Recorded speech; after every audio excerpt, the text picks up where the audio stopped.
Boy! Nakaluto ka na ba? Tay, nandiyan na pala kayo, Tay. Kumusta po? Tay, nagluto na pala ako, Tay. Meron na tayong pagkain dyan, Tay. Makakain na kayo. Naganda na ako, Tay. Tsaka nagsibak na rin ako ng kahoy, Tay.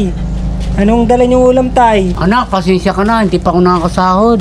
Wala akong dalang ulam. Okay lang yun, Tay. Marami naman talbos dyan, tsaka mga gabi. Yun na lang ulamin natin, Tay. Mahalaga, makakapagpahinga na kayo, Tay. Pasok na kayo, Tay. Ako nang bahala. Ako na rin kukuha ng ulam natin. Anak, salamat naman. Napakalaki ng pinagbago mo. Salamat. Tay, ubos na pala yung mga talbos natin. Naulam na natin pala yun nung nakaraan. Tsaka yung gabi naman, Tay, ang liliit pa. Sayang naman. Punta muna ako, Tay, sa labas.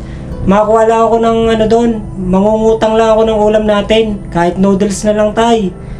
Wala kasi, Tay. Hintayin niyo ako, Tay. Ako nang gagawa ng paraan, Tay.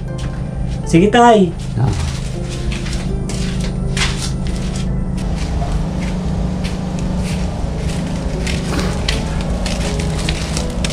Tay, may nautang pala ako, Tay. Isang laki mi lang, Tay.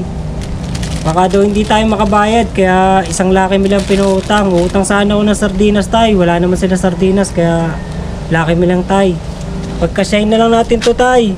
Ayos na yun, anak. Pagkasay na lang natin. Sige, Tay. Luluto ko na to. Ako nang bahala dito, Tay. Pahinga na muna kayo doon. Tawagin ko na lang kayo pagkakain na tayo, Tay.